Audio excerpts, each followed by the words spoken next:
Hello అందరికీ, ఎట్లా ఉన్నారు అందరూ? నేనైతే చాలా బాగున్నాను. మీరు కూడా బాగుంటారని ఆశిస్తున్నాను. ఏంటి ఇంత గోంగూర పట్టుకొని వచ్చింది అనుకుంటున్నారా? ఇవాళ మీతో చాలా విషయాలు మాట్లాడాలి. గోంగూర ఒలుస్తూ మాట్లాడుకుందామా? వాళ్ళు ఏమైనా దొంగతనాలు చేస్తున్నారా, లేకపోతే ఎవరైనా మోసం చేస్తున్నారా? కష్టపడి పచ్చళ్ళు అమ్ముతున్నారు, కాకపోతే హై కాస్ట్ పెట్టారు. అది నేను ఒప్పుకుంటాను. అయితే నేను చెప్పేది ఏంటంటే, అంత హై కాస్ట్ పెట్టినప్పుడు మనం అసలు ఎందుకు కొనుక్కోవాలి? మనకు చేసుకోవడం చేతరాదా? ఎందుకు కొనుక్కోవాలి? దాని గురించి ఎందుకు బాధపడాలి? మనం ఎందుకు అనాలి? వాళ్ళ చేత ఎందుకు అనిపించుకోవాలి? 500కు వచ్చే పచ్చడిని వాళ్ళు 1000 రూపాయలు పెట్టినప్పుడే మనం చూసి కామ్గా అయిపోవాలి. అంతేకాని కావాలని ఆర్డర్లు పెట్టడం ఎందుకు? అలా ఆర్డర్లు పెట్టి వాళ్ళని ఇంకా హైప్ చేయడం ఎందుకు? ఈ మధ్య యూట్యూబ్ ఓపెన్ చేస్తే చాలు అలెకెచ్చుటి పికిల్స్ అలెకెచ్చుటి పికిల్స్. ఎవరు చూడు, ఏ యూట్యూబర్ చూడు ఇదే అనమాట. ఇంకా ఏ టాపిక్ ఉండట్లేదు. వాళ్ళ దగ్గర హై కాస్ట్ ఉంది, ఆయిల్ ఎక్కువ ఉంది, ఎక్కువ రోజులు నిలువ ఉండట్లేదు. ఇవన్నీ తెలిసిన విషయాలే. మళ్ళీ వాటి గురించి పదే పదే వీడియోలు అంటే చూసే వాళ్ళకు కూడా విసుగొస్తుంది. ఎవరి బిజినెస్ వాళ్ళది, వాళ్ళకి ఉండే కష్టం వాళ్ళకు ఉంటుంది. అలాగే వాళ్ళకి తెలుస్తున్నాయి దాంట్లో లోతులంతా. ఎంత ఆయిల్ పడుతుంది, ఎంత ప్రీమియం ఇస్తున్నామో, మేము ఇంత కాస్ట్ పెట్టుకోవాలి, మాకు ఇంత లాభం రావాలని చెప్పి వాళ్ళు పెట్టుకోవచ్చు. అది మనకి టూ హై అనిపించవచ్చు. ఖచ్చితంగా అది టూ హైయే నాకు తెలిసినంత వరకు. ఎందుకంటే నేను ఎక్కువగా పచ్చళ్ళు ఇంట్లో పెడుతుంటాను కాబట్టి ఆ ప్రైజెస్ నాకు చాలా ఎక్కువగానే అనిపించినాయి. అందుకే నేను ఎప్పుడు వాళ్ళ దగ్గర అసలు ఆర్డర్ అనేది చేయలేదు. అలాగని వాళ్ళ గురించి రివ్యూలు కూడా ఇవ్వలేదు. అంటే కొనకుండానే వాళ్ళది మెనూ ఓపెన్ చేసి ఈ ప్రైజులు ఇంతున్నాయి అంతున్నాయని నేను ఎప్పుడు చెప్పలేదు. ఎందుకంటే మన పని మనం చేసుకుంటూ పోదాం. సక్సెస్ వచ్చిందా లేదా తర్వాత సంగతి. అంతేగాని వేరే వాళ్ళని మరింత బ్యాడ్ చేస్తూ నేను ఎదగాలని మాత్రం అనుకోవట్లేదు. మీరు అనొచ్చు, మీలాగే అందరూ కామ్గా ఉంటే వాళ్ళు చేసే మోసాలకి అందరూ మోసపోతారు అనేసి. ఆల్రెడీ ఒకరు ఇద్దరు చెప్పారు చాలా హై ఉంది, ఇంకా ఆయిల్ అవి ఎక్కువ ఉంది, బాగాలేదని చెప్పేసి. ఒకరు ఇద్దరు చెప్తే సరిపోదా?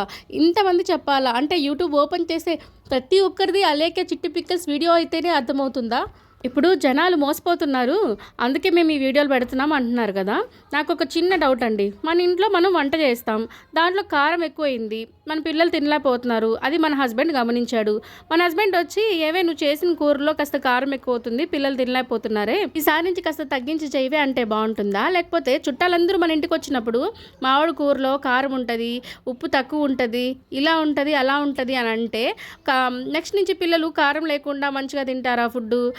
చేస్తే మన పిల్లలకి కారం లేకుండా మంచి ఫుడ్ వెళ్తుంది. అలాగే మనం జెన్యూన్గా జనాల కోసం అనుకుంటే డైరెక్ట్గా వాళ్ళకే మెసేజ్ చేసి, మీరు ఆయిల్ ఎక్కువ వేస్తున్నారు, సరిగా ఉండట్లేదు, మీరు క్వాలిటీ ఇంప్రూవ్ చేసుకోవాలి అని చెప్పేసి వాళ్ళకి డైరెక్ట్గా మనం జెన్యూన్గా మెసేజ్ చేసామంటే వాళ్ళు మార్చుకోవచ్చు కదా. ఆ తర్వాత నుంచి మంచిగా ఇవ్వచ్చేమో ప్రోడక్ట్, అప్పుడు మారుస్తారేమో. అంతేగాని మనం ఇలా చేయడం వల్ల వాళ్ళకి ఇంకాస్త రెచ్చు ఎక్కువైపోయి ఇంకాస్త రెచ్చుగా మనకి రివర్స్ కౌంటర్లు ఇస్తున్నారు. అసలు నేను ఎప్పుడు ఎవరి గురించో వీడియోలో వాళ్ళు మాట్లాడుతున్నానంటే దానికి ఒక వీడియో కారణం అండి. ఆ వీడియోలో అయితే పోనీ అందరూ కొనుక్కొని జెన్యూన్గా ఇస్తుంటే రివ్యూలు, ఒకరు మాత్రం అసలు ఏమీ కొనకుండానే ఆ బయట థంబ్నెయిల్ మాత్రం అలేకే చిట్టి పికిల్స్ అని చెప్పి వామిటింగ్ ఎమోజీస్ అవి పెట్టేసి అస్సలు కొనొద్దు, వాళ్ళ దగ్గర అస్సలు తినొద్దు అని పెట్టారు. తిని రివ్యూ ఇస్తే ఓకే కానీ తినకుండా రివ్యూ ఏంటండి అసలు? అందుకని ఇవాళ అసలు 1 కేజీ బోన్లెస్ చికెన్ ఇంకా గోంగూర వేసి గోంగూర పచ్చడి అయితే చేస్తున్నాను. నాకు మొత్తం ఎంత ఖర్చు అయింది, మనకి లాస్ట్కి ఎంత పచ్చడి వచ్చింది వెయిట్ అనేది ఈ వీడియోలో పూర్తిగా చూపిస్తాను. లాస్ట్ వరకు చూసేయండి. దీనికోసం నేను బోన్లెస్ చికెన్ తీసుకున్నాను. మా వారు ఇలాగా ఆల్మోస్ట్ చిన్న సైజు ముక్కలే కొట్టించుకొచ్చేసారు. కానీ ఇంకాస్త చిన్నగా ఉండాలి అనిపించింది పచ్చడిలోకి, అందుకని ఇంకాస్త చిన్న ముక్కలు చేసేసుకుంటున్నాను. కేజీ చికెన్కి 1/2 కేజీ వరకు గోంగూర తీసుకోవచ్చు, కానీ నేను 300 గ్రామ్స్ తీసుకున్నాను. ఎందుకంటే కాస్త చింతపండు వేస్తాను కాబట్టి. గోంగూరని వలిచేసి బాగా కడిగి నీడలో ఆరబెట్టేశాను. ఇంకా చికెన్ని రెడీ చేద్దామని చెప్పి వచ్చాను. చికెన్ని బాగా ఇలా చిన్న పీసెస్ కట్ చేసేసుకొని 2-3 సార్లు వాష్ చేసేసుకొని ఒక బాండిల్లో వేసుకొని కొద్దిగా పసుపు అలాగే ఉప్పు వేసేసి ఇందులో నుంచి నీరంతా బయటకు వచ్చేలాగా దీన్ని ఉడికించేసుకోవాలి. నీరంతా ఇనికిపోయేంత వరకు ఉడికించేసుకోవాలి. చుక్క నీళ్లు కూడా యాడ్ చేయాల్సిన అవసరం అయితే ఉండదు. ఇలా ముందుగా నీరంతా ఇనికిపోయేలాగా ఉడికించుకోవడం వల్ల ఏమవుతుందంటే మనకి చికెన్ ముక్క బాగా గట్టిగా ఉండకుండా కాస్త సాఫ్ట్గా ఉంటుంది. డైరెక్ట్గా చికెన్లో వేసేసుకుంటే మాత్రం బాగా గట్టిగా వస్తుంది. మామూలుగా అయితే నేను ఇంతకుముందు అలాగే చేసేదాన్ని. నాకు రీసెంట్గా అత్తయ్య చెప్పారనమాట, ఒకసారి ముందు నీళ్ళంతా ఇనికిపోయేలాగా చికెన్ని ఉడికించేసుకొని ఆ తర్వాత ఆయిల్లో వేపుకున్నామంటే ముక్క సాఫ్ట్గా ఉంటుందమ్మా అని చెప్పారనమాట. అప్పటి నుంచి ఇలా చేస్తున్నాను. అయితే ఇప్పుడు ముందుగా మనం ఆరబెట్టుకున్న గోంగూరని సన్నగా కట్ చేసేసుకోవాలి. లేదంటే మనకి పచ్చడిలో ఆకులుగా తగులుతుంది. ఎందుకంటే మనము గ్రైండ్ చేయం కదా, మామూలు పచ్చళ్ళు అయితే గ్రైండ్ చేస్తాము, ఇందులో గ్రైండ్ చేయం కాబట్టి ఇలా సన్నగా కట్ చేసేసి వేసుకున్నాను. ఇప్పుడు దీనికి ఒక పెద్ద సైజు నిమ్మకాయ అంతా చింతపండుని తీసుకొని వేడి నీళ్ళలో నానబెట్టుకోవాలి. వేడి నీళ్ళలో నానబెట్టుకోవడం వల్ల మనకి పచ్చడి ఎక్కువ రోజులు నిల్వ ఉంటుంది. వీటిని పక్కన పెట్టేసుకొని ఒక బాండిల్ పెట్టుకొని స్టవ్ మీద 1 స్పూన్ జీలకర్ర, అలాగే 1 స్పూన్ ధనియాలు, దాంతోపాటు 1 స్పూన్ మెంతులు, అలాగే ఒక 5-6 లవంగాలు, ఒక 2-3 దాల్చిన చెక్కలు వేసుకొని డ్రై రోస్ట్ చేసుకోవాలి.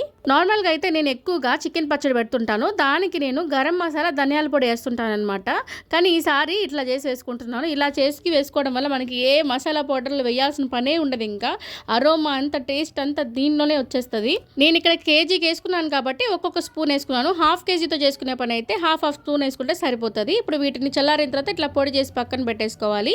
ఇప్పుడు అదే పాన్లో ఒక గ్లాస్ నిండా నూనె తీసుకొని దానిలోంచి పావు భాగం వరకు వేసుకొని గోంగూరని వేయించుకోవాలి. గోంగూర చూసేదానికి చాలా ఎక్కువగా అనిపించిన ఆయిల్లో వేగిన తర్వాత చాలా కొద్దిగా అయిపోతుంది. ఇట్లా ఆయిల్ అంతా గోంగూరని చెమ్మపోయేంత వరకు వేయించేసుకోవాలి.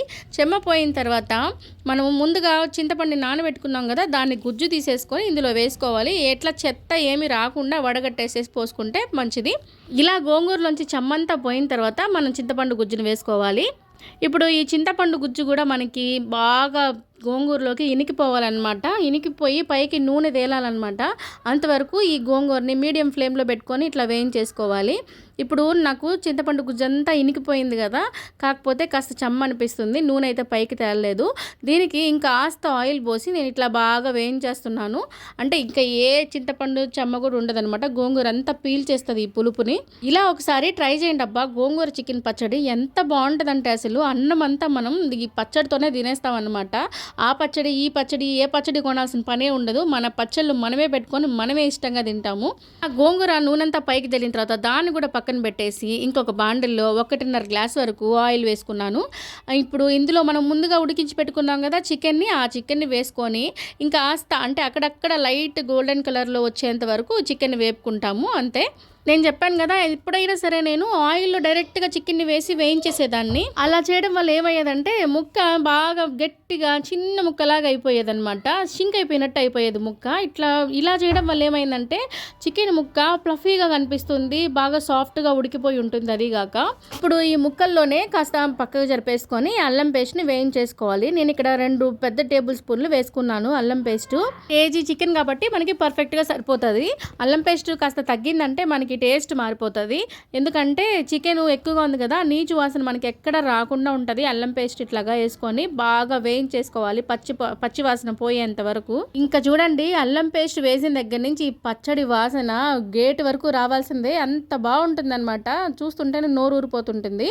ఇంకా అల్లం పేస్ట్ బాగా వేగిన తర్వాత స్టవ్ ఆఫ్ చేసేసుకొని చల్లారనివ్వాలి ఈ చికెన్ని. చల్లారిన తర్వాత మనం ముందుగా ఉడికించి పెట్టుకున్న గోంగూర ఉంది కదా, అది దీంట్లో వేసేసుకొని బాగా కలిపేసుకోవాలి. మరి ఏం బాగా చల్లారిపోవాల్సిన పని లేదు, లైట్గా హీట్ ఉన్నా పర్వాలేదు, కలిపేసుకోవచ్చు. ఈ గోంగూరనంతా బాగా చికెన్ ముక్కలకి పట్టేలాగా కలిపేసుకోవాలి బాగా. మనకి అప్పుడు ఏమవుతుందంటే ఈ గోంగూరలో కాస్త ఆయిల్ ఉంది కదా, ఆయిల్ కూడా ఇందులో వేసిన తర్వాత విడిపోయి కాస్త ఆయిల్ ఎక్కువగా కనిపిస్తుంది చూడండి. ఇప్పుడు దీనికి మనం ముందుగా రెడీ చేసి పెట్టుకున్న మసాలా పౌడర్ని అయితే యాడ్ చేసుకోవాలి. ఆ తర్వాత ఇక్కడ తీసుకున్న క్వాంటిటీకి నేను 7 పెద్ద స్పూన్లు కారం వేసుకున్నాను అనమాట. ఇంకా కూడా పట్టద్ది కారం, కానీ మాకు ఎక్కువ కారం అలవాటు లేదని చెప్పేసి 7 స్పూన్లు మాత్రమే తీసుకున్నాను. బాగా స్పైసీ తినేవాళ్ళు అయితే ఇంకో స్పూన్ కూడా యాడ్ చేసుకోవచ్చు. అలాగే 2 స్పూన్లు ఉప్పు వేసుకున్నాను అనమాట. ముందు 1 స్పూను చికెన్ ఉడికేటప్పుడు వేసుకున్నాను కదా ఉప్పు, అందుకని 2 స్పూన్లు మాత్రమే వేశాను. మళ్ళీ చూసుకొని వేసుకుందామని చెప్పి. ఏదైనా మేనేజ్ చేయొచ్చు కానీ ఉప్పును మేనేజ్ చేయలేం కదా, అందుకని కాస్త తగ్గించే వేసుకోవాలి. ఏం తిన్నట్లు ఇక్కడ ఉప్పు కారాలు వేసుకుంటున్నానండి. ఒకవేళ ఈ క్వాంటిటీలో వేసుకున్న తర్వాత మీకు ఉప్పు కారం కాస్త తక్కువ అనిపిస్తే పక్క రోజు మళ్ళీ కలుపుకోవచ్చు. అంతే, ఈ ఉప్పు కారాలు మసాలా పౌడర్ బాగా కలిపేసుకొని ఇంక వదిలేసేయాలి ఒక రోజు నైట్ అంతా. పక్క రోజు చూసుకోవాలన్నమాట ఉప్పు కారాలు. నాకు కాస్త ఉప్పు తక్కువ అనిపించింది, నేను 1 స్పూను ఉప్పును కూడా యాడ్ చేసుకున్నాను. మళ్ళీ నాకైతే టేస్ట్ సూపర్ డూపర్ అనిపించింది. మామూలుగా అయితే నేను ఎక్కువగా చికెన్ పచ్చడే చేస్తుంటాను అనమాట, గోంగూర చికెన్ పచ్చడి ఎక్కువ చేయను అనమాట. కానీ రీసెంట్గా ఈ వీడియోలో ఒక్కటే మన ఈ పచ్చళ్ళు చూపించి అసలు నోరు ఊరిపోతుంది. దానివల్లే సగం గోంగూర చికెన్ పచ్చడి చేసుకున్నాను. మా ఇంట్లో ఎప్పుడు ఏదో ఒక నిల్వ పచ్చడి అయితే చేసి పెట్టుకుంటాం అనమాట. ఈ మధ్య అన్నీ అయిపోయినాయి. అయితే రీసెంట్గా ఆంటీ మాకు బాగా కావాల్సిన వాళ్ళు కూడా చేసుకున్నారు గోంగూర చికెన్ పచ్చడి. అప్పుడు కూడా అన్నాను, ఆంటీ నోరు ఊరిపోతుంది ఆంటీ అంటే, షన్నుని పంపించు ఇచ్చి పంపిస్తానన్నారు. కానీ ఇంకా బిజీగా ఉండి వెళ్ళలేదనమాట. ఇవన్నీ మైండ్లో పెట్టుకొని ఈ పచ్చళ్ళన్నీ చూసి ఇంకా ఇవాళ అయితే గోంగూర చికెన్ పచ్చడి చేసేసాను. నార్మల్ చికెన్ పచ్చడి అయితే చాలాసార్లు చేశాను. దాన్ని ఇన్స్టాగ్రామ్లో షార్ట్స్లో కూడా చాలాసార్లు అప్లోడ్ చేస్తున్నాను, చూడండి ఒకసారి. ఇంకా నేను ఇక్కడ కేజీ బోన్లెస్ చికెన్ తీసుకున్నా కదా, దానికి 300 గ్రామ్స్ గోంగూర తీసుకున్నాను. దానికి 1/2 లీటర్ వరకు ఆయిల్ పడింది. ఇక్కడ ఈ బౌల్ వచ్చేసి 868 గ్రామ్స్ ఉందండి. చాలా వెయిట్ ఉంటుంది మామూలుగా కూడా ఈ బౌల్. ఇంకా నాకు ఇక్కడ వెయిట్ వచ్చి 2138 ఉంది కదండి. దీంట్లో మనం 868 మైనస్ చేసేసుకుందాము. 1270 గ్రామ్స్ వచ్చిందండి. అంటే 1 కేజీ 270 గ్రాములు వచ్చింది నాకు ఈ చికెన్ పికెల్. నాకు పడిన ఖర్చు వచ్చేసి కేజీ బోన్లెస్ చికెన్ 320 రూపాయలు పడింది. 70 రూపాయలు పడింది గోంగూర. ఇంకా 1/2 లీటర్ ఆయిల్ 75 రూపాయలు. ఇంకా మనకి గ్రౌండ్ నెట్ ఆయిల్ అలాంటిది కావాలనుకుంటే 80-90 రూపాయలు కూడా పడుతుంది. ఇంకా కారం ఒక 7-8 స్పూన్లు, ఒక 3 స్పూన్లు ఉప్పు, అలాగే మసాలా పౌడర్ వేసుకున్నాం కదా, దానికి ఒక 100 రూపాయలు కూడా వేసుకుందాము. మొత్తం ఎంత అయింది? 565 రూపాయలు అయిందండి. 565 రూపాయలకి మనకి 1 కేజీ 270 గ్రాములు గోంగూర చికెన్ పచ్చడి అయితే వచ్చింది. ఇప్పుడు యూట్యూబ్ లో ట్రెండ్ అవుతున్న పికిల్స్ ప్లాట్ఫామ్స్ లో కొనాలంటే ఖచ్చితంగా 2000 లోపల ఉంటుందండి. అంటే 1500 నుంచి 2000 లోపల ఉంటుంది. చూసారా, కాస్త ఓపిక చేసుకొని మనమే చేసుకొని తింటే ఎంత లాభమో. హెల్త్ కి హెల్త్, డబ్బులకి డబ్బులు ఎవరికి ఊరికి రావు కదా. బాగా ఓపిక తెచ్చుకొని వేరే వాళ్ళకి బ్యాడ్ కామెంట్స్ చేయకుండా మన పని మనం చూసుకుందాం. నెల్లూరు అమ్మాయి సబ్స్క్రైబర్లు మిమ్మల్ని కాదండో, మీరు మాత్రం వీడియోని ఖచ్చితంగా లైక్ చేసేయండి. అలాగే కొత్త వాళ్ళకి ఎవరికైనా మన వీడియో నచ్చితే సబ్స్క్రైబ్ చేయడం మాత్రం మర్చిపోవద్దు. మన వీడియోలో కంటెంట్ ఉంది అనుకుంటే అదే చేత షేర్ కూడా చేసేయండి.